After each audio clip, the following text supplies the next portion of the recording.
स्वागत है आप सभी का अपने इस YouTube चैनल गुड स्टडी में। दोस्तों, कंप्लीट लुसेंट सेशन का ये पार्ट 23 होगा, जिसमें हम पुष्यभूति वंश अर्थात वर्धन वंश के बारे में चर्चा करेंगे। यदि आप कंप्लीट लुसेंट जी के पढ़ना चाहते हैं तो हमारे इस YouTube चैनल गुड स्टडी को जरूर सब्सक्राइब कर लीजिएगा। तो चलिए देख लेते हैं। दोस्तों, आपको बस सुनना है, सुनते सुनते ही आपको 50% याद हो जाएंगे। यदि आप इसे दूसरी बार सुनेंगे तो सुनते सुनते आपको 80% तक याद हो जाएंगे। गुप्त वंश के पतन के बाद कई राजवंश का उदय हुआ। सबसे पहली बात कि गुप्त वंश का अंतिम शासक कौन था। दोस्तों, गुप्त वंश का अंतिम शासक था विष्णुगुप्त। यदि विष्णुगुप्त ऑप्शन में ना दे रखा हो तो क्या करेंगे दोस्तों। यदि विष्णुगुप्त ऑप्शन में ना हो तो आपको कहीं ना कहीं कुमारगुप्त तृतीय दिखा मिलेगा। आप यहां पर कुमारगुप्त तृतीय को टिक कर दीजिएगा।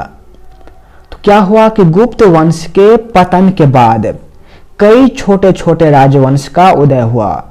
उसमें से नाम क्या है? मैत्रिक, मौखरी, पुष्यभूति, परवर्ती गुप्त और गौड़ प्रमुख है। कौन सब दोस्तों, एक बार रिपीट कर लेते हैं। मैत्रिक, दूसरा मौखरी, तीसरा पुष्यभूति, चौथा गौड़, पांचवा परवर्ती गुप्त। इन पांचों में जो सबसे विशाल साम्राज्य था वो पुष्यभूति वंश का साम्राज्य था। यहां तक सभी को समझ में आ गया। आगे देखते हैं। पुष्यभूति वंश के संस्थापक कौन थे दोस्तों? पुष्यभूति वंश के संस्थापक थे पुष्यभूति। और इनकी राजधानी कहां पर थे? पुष्यभूति वंश की राजधानी थी थानेश्वर। और ये थानेश्वर कहां पर है दोस्तों? वर्तमान में थानेश्वर जो है ये हरियाणा प्रांत के कुरुक्षेत्र जिला में है। प्रभाकर वर्धन इस वंश की स्वतंत्रता का जन्मदाता था। कौन दोस्तों? प्रभाकर वर्धन। और ये पुष्यभूति वंश का प्रथम प्रभावशाली शासक था। इन्होंने कौन कौन सी उपाधियां धारण की थी दोस्तों? प्रभाकर वर्धन ने परम भट्टारक और महाराजाधिराज जैसी सम्मानजनक उपाधियां धारण करी थी। एक बार इसको रिपीट करते हैं। कौन सी उपाधि दोस्तों? परम भट्टारक और महाराजाधिराज नामक उपाधि धारण करी थी। किसने करी थी? प्रभाकर वर्धन ने। प्रभाकर वर्धन के पत्नी का क्या नाम था दोस्तों? प्रभाकर वर्धन के पत्नी का नाम था यशोमती। और यशोमती के गर्भ से 2 पुत्र और 1 कन्या का जन्म हुआ। 2 पुत्र का नाम क्या था दोस्तों? पहला पुत्र था राज्यवर्धन, ये बड़ा पुत्र था। और दूसरा पुत्र था हर्षवर्धन। तो प्रभाकर वर्धन के 2 पुत्र कौन से? राज्यवर्धन और हर्षवर्धन। और हर्षवर्धन के बहन का नाम क्या था? राजश्री। ये कौन था? यशोमती के पुत्री। राजश्री का विवाह जो है ये मौखरी राजा नाम क्या था? ग्रहवर्मा के साथ हुआ। अर्थात हर्षवर्धन का जीजा नाम क्या था दोस्तों? ग्रहवर्मा। मालवा के शासक देवगुप्त ने ग्रहवर्मा की हत्या कर दी। किसने दोस्तों? मालवा के शासक ने। नाम क्या था? देवगुप्त। देवगुप्त ने ग्रहवर्मा की हत्या कर दी। और राज्यवर्धन की जो बहन थी नाम क्या था? राजश्री। उसको बंदी बनाकर कारागार में डाल दिया। किसने दोस्तों? देवगुप्त ने। फिर क्या हुआ? राज्यवर्धन जो था इसने देवगुप्त को मार दिया। किसको मार दिया? देवगुप्त को मार दिया। परंतु क्या हुआ फिर? देवगुप्त के जो मित्र थे नाम क्या था? शशांक। ये शशांक कौन था? गौड़ का शासक था। तो देवगुप्त के जो मित्र थे शशांक, इन्होंने धोखा देकर राज्यवर्धन की हत्या कर दी। और ये राज्यवर्धन कौन था दोस्तों? हर्षवर्धन का भाई। शशांक कौन से धर्म का अनुयायी था दोस्तों? शशांक शैव धर्म का अनुयायी था। इसने बोधि वृक्ष को कटवा दिया था। किसने दोस्तों? शशांक ने। फिर क्या हुआ? राज्यवर्धन के मृत्यु के बाद इनके भाई का नाम क्या था? हर्षवर्धन। हर्षवर्धन 606 ईस्वी में 16 वर्ष की अवस्था में थानेश्वर की गद्दी पर बैठ गया। कौन दोस्तों? हर्षवर्धन। कितने ईस्वी में बैठा? 606 ईस्वी में। उस समय इनकी आयु कितनी थी? 16 वर्ष थे। हर्ष को किस नाम से जाना जाता है? दोस्तों, हर्ष को शिलादित्य के नाम से भी जाना जाता है। और इसने कौन सी उपाधि धारण करे थे? दोस्तों, हर्षवर्धन ने परम भट्टारक नरेश की उपाधि धारण की थी। फिर क्या हुआ? हर्ष ने शशांक को पराजित कर दिया। यह शशांक कौन था? जिसने हर्ष के भाई की हत्या करी थी। तो शशांक को पराजित करके कन्नौज पर अधिकार कर लिया। किसने दोस्तों? हर्ष ने। और फिर हर्ष ने क्या किया? कन्नौज को अपनी राजधानी बना ली। फिर क्या हुआ? हर्ष और पुलकेशन द्वितीय के बीच युद्ध हुआ। कहां पर युद्ध हुआ दोस्तों? नर्मदा नदी के तट पर युद्ध हुआ। किसके बीच? हर्ष और पुलकेशन द्वितीय के बीच, जिसमें हर्ष की पराजय हुई और पुलकेशन द्वितीय की विजय हो गई।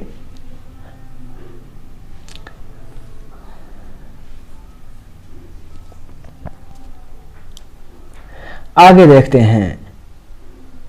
हर्षवर्धन के काल में दोस्तों एक चीनी यात्री भारत आया था। नाम क्या था उनका? ह्वेनसांग। ह्वेनसांग हर्षवर्धन के शासनकाल में भारत आया था।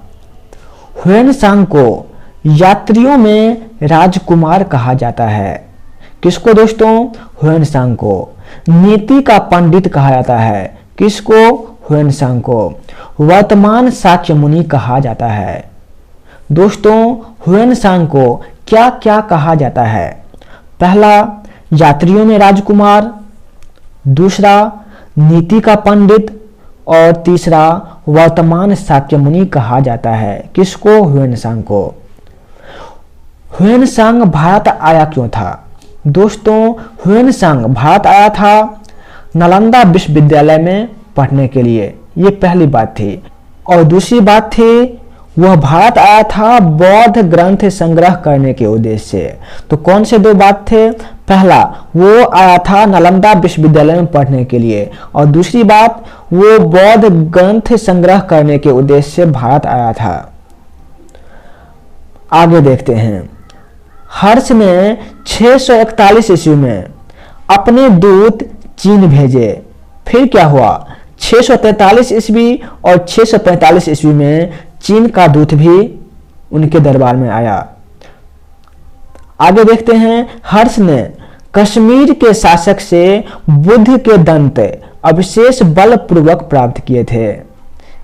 क्या क्या दोस्तों? हर्ष ने कश्मीर के शासक से बुद्ध के दंत अवशेष थे वो बलपूर्वक प्राप्त किया। हर्ष के पूर्वज भगवान शिव और सूर्य के अनन्य उपासक थे। किसके दोस्तों? भगवान सूर्य और शिव के। प्रारंभ में हर्ष भी अपने कुल देवता शिव का परम भक्त था। चीनी यात्री ह्वेनसांग से मिलने के बाद उसने बौद्ध धर्म की महायान शाखा को राज्याश्रय प्रदान किया। किसने दोस्तों? हर्षवर्धन ने। तथा वह पूर्ण बौद्ध बन गया। तो यह पूर्ण बौद्ध कब बना दोस्तों? ह्वेनसांग से मिलने के बाद। हर्ष के समय में नालंदा महाविहार महायान बौद्ध धर्म की शिक्षा का प्रधान केंद्र था। हर्ष के समय में प्रयाग में प्रति 5वें वर्ष एक समारोह का आयोजन किया जाता था। कब दोस्तों? हर्ष के समय में। कितने वर्ष में? 5 वर्ष में, जिसे महामोक्ष परिषद कहा जाता था। फिर क्या हुआ? इस तरह से छठे समारोह में ह्वेनसांग भी सम्मिलित हुआ। बाणभट्ट हर्ष के दरबारी कवि थे। दोस्तों, हर्ष के दरबारी कवि कौन थे? बाणभट्ट थे। बाणभट्ट के द्वारा लिखी गई रचना क्या थी?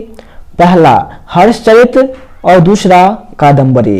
ये हर्षचरित और कादंबरी किसने लिखा था दोस्तों? बाणभट्ट ने लिखा था। फिर आगे देखते हैं, हर्ष ने किन किन चीजों की रचना की थी, अब इसके बारे में चर्चा करेंगे। तो पहला है, क्या नाम है दोस्तों, प्रियदर्शिका, दूसरा रत्नावली और तीसरा नागानंद। हर्ष ने प्रियदर्शिका, रत्नावली तथा नागानंद नामक 3 संस्कृत नाटक ग्रंथ की रचना करी थी। ऐसा कहा जाता है कि धावक नामक कवि ने हर्ष से पुरस्कार लेकर उसके नाम से तीनों नाटक लिख दिए। हर्ष को भारत का अंतिम हिंदू सम्राट कहा गया है, लेकिन वह न तो कट्टर हिंदू था और न ही सारे देश का शासक। फिर आगे देखते हैं, हर्ष के अधीनस्थ शासक महाराज अथवा महासामंत कहे जाते थे। दोस्तों, हर्ष के अधीनस्थ शासक क्या कहे जाते थे, महाराज अथवा महासामंत। नेक्स्ट, हर्ष के मंत्री परिषद के मंत्री को सचिव या अमात्य कहा जाता था। दोस्तों, हर्ष के जो मंत्री परिषद के मंत्री थे उसको सचिव या अमात्य कहा जाता था। प्रशासन की सुविधा के लिए हर्ष का साम्राज्य कई प्रांत में विभाजित था। उस प्रांत को क्या कहा जाता था, दोस्तों, उस प्रांत को भुक्ति कहा जाता था। प्रत्येक भुक्ति जो था उसके शासक राजस्थानीय, उपरिक अथवा राष्ट्रीय कहलाता था। फिर नोट में दे रखा है, हर्षचरित में प्रांतीय शासक के लिए लोकपाल शब्द का प्रयोग किया गया है। कहां पर दोस्तों, हर्षचरित में। भुक्ति का विभाजन जिलों में हुआ था। किसमें दोस्तों, जिलों में हुआ था। जिले की संज्ञा थी विषय, जिसका प्रधान विषयपति होता था। विषय के अंतर्गत कई पाठक होते थे। पाठक अर्थात आधुनिक तहसील। ग्राम शासन की सबसे छोटी इकाई थी। दोस्तों, हर्ष के काल में शासन की सबसे छोटी इकाई क्या थी, ग्राम थी। ग्राम शासन का प्रधान कौन होता था, ग्रामाध्यक्ष पटलिक। क्या दोस्तों, ग्रामाध्यक्ष पटलिक। पुलिस कर्मियों को क्या कहा जाता था, दोस्तों, हर्ष काल में पुलिस कर्मियों को चाट या फिर भाट कहा जाता था। और दंडपाशिक तथा डांडिक पुलिस विभाग के अधिकारी होते थे। कौन दोस्तों, दंडपाशिक तथा डांडिक। फिर आगे देखते हैं, अश्वसेना के अधिकारी को क्या कहा जाता था, दोस्तों, अश्वसेना के अधिकारी को बृहदेश्वर कहा जाता था। और पैदल सेना के अधिकारी को बलाधिकृत या फिर महाबलाधिकृत कहा जाता था। किसके काल में दोस्तों, हर्षवर्धन के काल में। फिर हर्षचरित में सिंचाई के साधन के रूप में किसका प्रयोग किया गया है दोस्तों, हर्षचरित में सिंचाई के साधन के रूप में तुला यंत्र अर्थात जल पंप का प्रयोग किया गया है।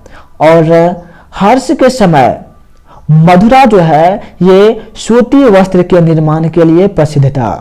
क्या दोस्तों, मधुरा किसके लिए प्रसिद्ध था, सूती वस्त्र के लिए। फिर देखते हैं हर्षचरित के काल में जो मंत्री परिषद थे उसके बारे में अब हम जानेंगे। तो हर्ष के काल में प्रधान सचिव कौन था दोस्तों, भंडी था। यदि आपने अभी तक वीडियो को लाइक नहीं किया है तो एक लाइक जरूर कर दीजिएगा। यदि आप एसएससी के प्रीवियस ईयर के मैथ्स पढ़ना चाहते हैं, प्रीवियस ईयर के जीके पढ़ना चाहते हैं, रीजनिंग पढ़ना चाहते हैं तो सभी का प्लेलिस्ट बना दिया गया है, वहां से आप वो सब भी पढ़ सकते हैं। दोस्तों देख लेते हैं प्रधान सचिव कौन था, भंडे। प्रधान सेनापति कौन था, सिंहनाद। अश्वसेना का प्रधान कुंतल। और गज सेना का प्रमुख कौन था दोस्तों, स्कंदगुप्त। इसको एक बार रिपीट कर लेते हैं। हर्ष के काल में प्रधान सचिव कौन, भंडे। प्रधान सेनापति सिंहनाद। अश्व सेना का प्रधान कुंतल और गज सेना का प्रमुख था स्कंदगुप्त। दोस्तों आज का सेशन हम यहीं पर समाप्त करते हैं। जय हिंद।